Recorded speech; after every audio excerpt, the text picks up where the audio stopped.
Trump is on a massive winning streak right now. And I got to tell you, along with the communists showing up on the left, Trump's wins are scaring them even more.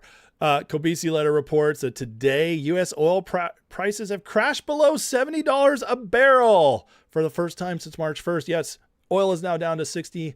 Yes, it's been wavering back and forth, but it's been under 70 for a lot of the trading already today. And guess what, guys? That's ahead of schedule, because even I, who am extremely optimistic at all times, said that this would probably happen next week. And it's already happened. Yay. Yay, America. Yay, Trump's policies. Incredible stuff. And it's getting to the point where all of Wall Street is starting to recognize they were wrong. Robin Brooks reports, my target for Brent was 85, even in a peace deal. We're now 75 and falling fast. Well, now we're 69 and falling fast. Strait of Hormuz tanker traffic is normalizing rapidly, and the narrative shifting back to global oil markets are oversupplied in a hurry. We're headed for $3 at a pump. Well, yeah, we're headed for lower than that. I got to tell you guys that not only are we headed there, it's going to come fast. And these guys, all these pessimists, all these people who are projecting that what Trump did was more broken than we all knew, this just proves Trump was right. Again, it's funny how that keeps happening. Again, as I often like to say, if you want to be proven right 95, 98% of the time, just trust Trump. It almost always works out, as we're being proved right here. Trump last night touting this accomplishment, having a lot of fun. By the way, this Butler rally was great. Or not Butler, but this rally he went to was great. The average price of gasoline nationwide is down 60 cents a gallon just from a short while ago. And remember this. We had to make this detour. We had to go to Iran. You can't let them blow up the Middle East and then us, if that's possible. We would have gotten them before, but they would have blown up Israel. They would have blown up the entire Middle East. You can't let that. You want to see a bad economy? That's a bad economy. So, but remember that our oil in the middle of this conflict was less than it was for sleepy Joe Biden. And we're putting out a fire. True. Biden, Clinton, Bush, all of them. Barack Hussein Obama. Have you heard of him? Have you heard of Barack Hussein Obama? None of them did anything. Obama gave them $1.7 billion in green cash. Remember, on a 747, they flew over piles of cash. $1.7 billion. Gave them hundreds of billions of dollars and thought they could bribe them into peace. No, the only thing they understand is what these guys in the front row understand is the hammer. Because if you look at what we did to their nuclear capacity with those beautiful B-2 bombers, that was truly a hammer. You can tell Trump's feeling himself again, and he's doing something the American people love. He's calling out the oil companies and the gas companies for not lowering gas prices as fast as oil's dropping. And right here he says, big oil companies are not dropping their price at pump commensurate with the sharply lower prices paying for oil. Those prices are dropping like a rock. In other words, customers are being gouged. I've instructed DOJ to immediately look into this. Gas prices better start going down a lot faster than what I'm seeing. Whoa! Warning shot fired. This is awesome. This is exactly what people want to see. Trump showing that he's not the only the friend of the corporations, only the friend of the billionaires. This is the kind of thing that drives Democrats crazy, because they know Trump's very popular with the working class, and they're always trying to paint him as only hanging out with the rich guys. But then Trump does something like this, and all the little people say, thank you. Because of this, don't be surprised if oil keeps dropping as it is right now. We see prices around $3 very soon. Yesterday was $3.35 here in North Carolina. I would not be shocked if it's $3 by the weekend, because again, things are dropping quickly. Hedge funds know what's happening. They're aggressively betting on lower oil prices. Hedge fund net short bets on Brent crude oil are up to 18 billion, highest in 10 years. That is a huge bet that oil is going to plummet. This figure is more than tripled over the last 3 months. Comes as hedge funds and institutional investors sold $7.5 billion of Brent crude in the week ending June 16th, largest weekly sale since April 2025. Short positions are 80% of total sales. 80% of Wall Street's betting on lower prices. Follow the money, folks. Follow the money. And just a reminder of how wrong these people are. All the liars. This is what they tell us. And this is why you cannot trust mainstream media. You cannot trust economists. You can't trust anybody associated with any of the major institutions in our country anymore. This is a perfect example. This is JP Morgan Chase. Our analysis suggests, this is from May 12th, a month ago. Our analysis suggests that oil prices should remain in the low hundreds for most of the rest of this year, averaging 97 for 2026. We're currently at $69. Crucially, the analysis does not point to quick normalization once the Strait reopens, because your analysis is BS. You guys are idiots, or you're lying on purpose to make Trump look bad, to scare everybody. We can see it. It's very obvious, and I love calling this stuff out. Even assuming flows resume in early June, which they just did, it implies a market that stays structurally tight well in the second half of the year. Tell me again how I don't understand how this works. Trust Trump, and you look like a genius. You look like a genius. I was calling this the whole time. The whole time we were in this mess with Iran, I was calling it. As soon as we get out, oil plummets, because I trusted Trump, because I've seen his track record. I know exactly what he's talking about. I believe he's in more control than anybody wants to give him credit for. This is these guys betting against Trump, scaring people, wanting people to vote against him, get angry. Unfortunately, it just ends up making them look retarded. There it is. I know some of you were waiting for it. When's he going to say retard? There it is. But this isn't the only win Trump has. Here's Mark Cuban, a very open Democrat. But Cuban loves this idea of getting medical prices down, especially with pharmaceuticals. And he loves Trump RX, which means that Trump is bringing in another Democrat, similar to how he brought in RFK, to help tout something incredible he's pulling off. And this is going to wake up a lot of people, because there's a lot of people who love Mark Cuban and believe he's like some sort of guru. Listen to this. We'll work with Trump RX. I mean, it's incredible. It's stupendous. It's like the most incredible program ever. And so we're excited to offer them our API so that they'll be able to download our daily prices. So when they go down, everybody benefits. Plus, I like what they're doing with the MFNs. Do you hear what he said? He said it's like the best program ever. That's high praise from somebody who is very anti-Trump coming into the election. Because as I mentioned in my comments, our brand drugs are more expensive because PBMs are involved. And with Trump RX and the MFN program, that allows manufacturers to work around the PBMs and work directly to patients. So I think it'll save seniors, it'll save everybody a lot of money. You think? Remember how I've said that Trump took all the Democrats' good ideas and partnered them with all the Republicans' good ideas? This is one of them. Trump is using the government, but smartly, in a way that is saving people thousands and thousands of dollars on their crucial medications. That is anti-big pharma. Because now big pharma is not profiting thousands of extra dollars on these pills they were selling to insurance companies. The insurance companies aren't profiting as much. They're not, all this facade of a system we've been in healthcare. This is a major facet of it that's being destroyed by the Trump administration. And Mark Cuban, to his credit, is open and honest about it. And again, this is only going to gain in popularity as more people are affected by it. If there's anything good about 60+% of Americans, 70% of Americans being on meds, well, it's the fact that they're all going to be affected by this. So at least we have that. Now, here's a huge win for the libertarian constitutionalist side of MAGA. Trump is now pushing for a national right to carry. That's big 2A win right there, folks.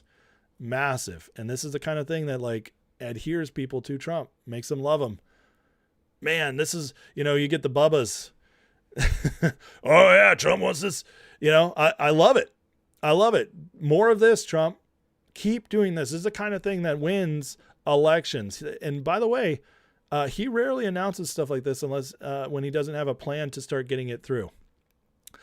Another thing that just happened was the housing bill got passed. And in the housing bill, in the housing bill, we got a ban on CBDCs. This is interesting. This has been one of the big fears a lot of people have had. Now, let's talk about that and what's in this housing bill. In this housing bill, on June 22nd, U.S. Senate overwhelmingly approved the Road to Housing Act, and it just passed the House. Largely focused on boosting housing supply, cutting regulations, and restricting large institutional investors from buying more single-family homes.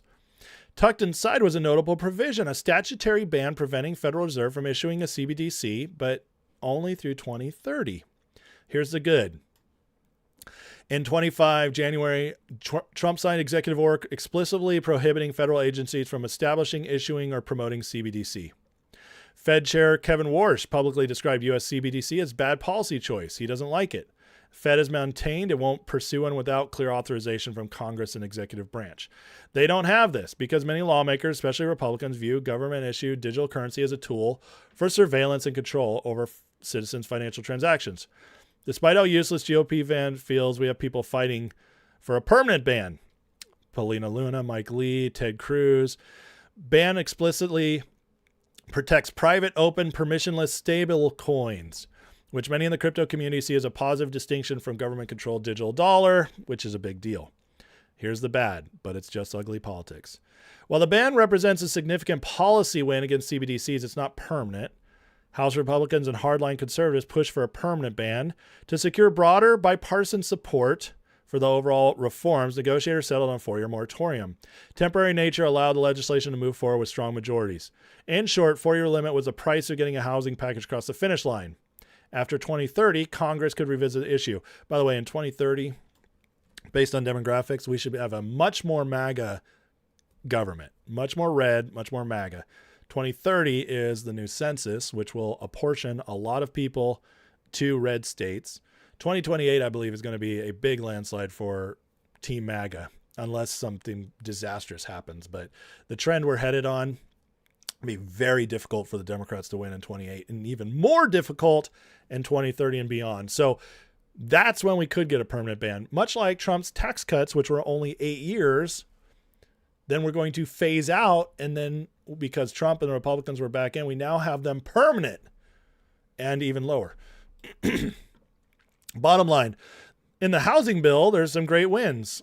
And the huge takeaway everyone's missing, they restricted institutional investors from buying more single-family homes. Get them out. And although it's not perfect, it's a win. For now, we installed the first limit on potential CBDCs. Who knows, the Fed might not even be there in the future. That's interesting. Nothing to lose sleep over, so stay the course, keep fighting. But again, this housing bill is a big win. And Trump had something to say on it today. Says the Elizabeth Pocahontas Warren-centric housing bill, which is of minor importance compared to lower interest rates, and even FISA, pales in comparison to passing the Save America Act. Wait a second. Trump's supposed to sign it today. That's what Americans, both Democrats, Republicans, and everyone else care about. Get the bad Republicans to approve it, or better yet, terminate the filibuster and approve it, and everything else Republicans have ever dreamed of. Democrats will do it in hour one, 100%. Republicans will feel very stupid if they don't do it first. I'll be watching with tears in my eyes. And then as they're getting ready to sign the housing bill into law today, Trump announced this. Today's housing news conference and signing is hereby canceled until such time as we pass the desperately needed Save America Act, which I consider to be a national emergency. Thank you for your attention to this matter. Now, it was passed with a veto-proof majority in the Senate. And what does that mean? It means that Trump, him not signing it, it'll still become law. It just takes a little longer. There's a temporary break until if the president won't sign off on it, then there will be a time that passes. I can't remember how many days it is. It might be 10 days or so. And then it just goes into law anyways, because it was passed veto-proof majority. So Trump can't stop this from happening. But what he can do is put on the show and get more people to notice. Just like he did with Bill Pulte. Bill Pulte's temporary. He can't be there forever. But he can be there like 6-7 months while the Democrats and the Republicans refuse to pass the Save America Act. You see, FISA's expired. Now Trump won't sign the housing bill. He is going to make it more and more difficult for even Republicans to get their little wins unless they pass the Save America Act. The pressure is going to keep mounting. And the question is, how much pain can the Senate handle from Trump? I think, you pretty much never bet against Trump. That's what I'd say. It's not that he's won every battle, but he's won way more than he's lost. And the Senate knows that, but they really don't want the Save America Act passed. We'll see. We'll see if they can handle the pain with Pulte in there, firing people, digging up the dirt on them as ODNI, with FISA currently expired and not in place. Yeah, the pain is going to keep mounting. And then Trump is just now trolling everybody. And this is just, again, this tells me that Trump's really in a good place right now. He's feeling himself. As he announces, the president officially, FIFA president announces Trump will attend the World Cup final and hand the trophy to the winning team. So these most likely liberal Europeans, or maybe some like Brazil, are going to have to stand there and get the trophy while Trump hands it to him. It's pretty hilarious. I can't wait to see that happen. Trump calling out the Democrats running for midterms. And like I said, when Trump's having fun, he's in a good place. And this is him having fun. He says, "Isn't it strange the Democrats are running a man in Texas who looks virtually identical to Alfred E. Newman of Mad Magazine, and in Georgia they're running someone who looks like the twin to late great Pee Wee Herman." With these two horrible candidates, I don't know if there's a genetic tree, but certainly it's close. What do you think? In any event, Mike Collins of Georgia should easily beat Pee Wee, and Ken Paxton should beat Alfred E. Vote Republican and make America great again. And he's got the pictures next to him. I love this stuff. It's so great. So great. Again, here's more of Trump having fun. I think he knows. The winning is just, now that Iran's over, you can see the lightness is coming back to Trump. He's starting to have the fun again. And I think he knows the way the midterms are going to turn out. Or at least is very confident. Here's a little clip from last night. Because she's a woman, that's a lot of weight. The mother, though, is screaming, "Darling, I love you, do it." And she gets over the weights, and she stands there. And then she gets him, and she gets him. And the mother's screaming, "Darling, I love you, darling." And the father's looking, saying she has no chance. And she's like this, you see it? Drops him. And she's like that. He's talking about trans people competing in sports versus women, the weightlifters. It's so funny, so offensive. I love it. This is one of the reasons he's feeling so good. As of right now, the Economist YouGov poll, far left poll, shows that Americans believe Trump won the war in Iran. Of course, Democrats don't, but they won't give him credit for anything. But you see the difference. 29% win in direction towards Democrats believe that Iran won. So it's plus 29. Republicans, though, plus 49 believe America won. That's the base. That's what matters. And overall, the people are on Trump's side in the war. That matters. And we're starting to see it in the overall polls. The latest, newest poll on Trump, again, polls by themselves lie, but trends don't. His approval is now up to 47%. That is actually very strong for this point in a second-term presidency. If that holds and we see it continue to go up, the midterms are over. They are over. Because if Trump is even close to 50% in the polls, it really means he's in the mid-50s, and it really means Americans are about to turn out and shock the world, because Democrats thought they had this in the bag, and it's all going wrong for them. Trump tweeted this out: "My real poll numbers are the highest they've ever been. Thank you." I don't know if he's telling the truth or not, but I can tell you that he's certainly painting the picture, and something must have come in for him to say this. And the road for Democrats is just very difficult right now. Dems have to go 48-4 in California to have a shot of holding the majority. So we'll see. It's this one right here. I'm sorry if you still have California 22 as lean Republican. I can't take any of your predictions seriously. Well, it as Keschel responds, they lose one in California, they'd have no shot. So, I continue to believe the midterms are going to be much closer than anybody predicts for Team Red. And we came into 2024. We came into 2025 after 2024 election with a 220 to 215 majority. It's a razor thin majority. Right now, Republicans are predicted to lose. There's a blue wave. But when you actually look at the math, it's showing more and more that Republicans are very likely to actually hold, or if they lost, barely lose. And I got to say, all those polls that have been coming out for the last few months, those were with Trump, the war in Iran. They were with oil prices high. All that's starting to turn around. People are starting to feel better. And it looks like the predictions of a hot, fun summer are starting to come to fruition. And again, Trump, he's given the Democrats their worst nightmare, trolling them hard here. Maybe we should run again. Should we run one more time? I'd like to do that. But I got more votes than any candidate in the history of Pennsylvania. Can you believe that, Bo? Maybe I should run again. I'd like to. I know that feeds a lot of your guys' conspiracy theories. I really don't believe Trump will run again. But the point is this. His confidence is back. He's feeling himself. And the polls, the oil prices, the economy are backing him up. So, again, after last night and the big communist takeover of New York, there's a lot of people freaking out right now. But I got to tell you, the right people are not. We can see where this is headed. And it looks better and better for MAGA every day for this midterms, for 2028 and beyond.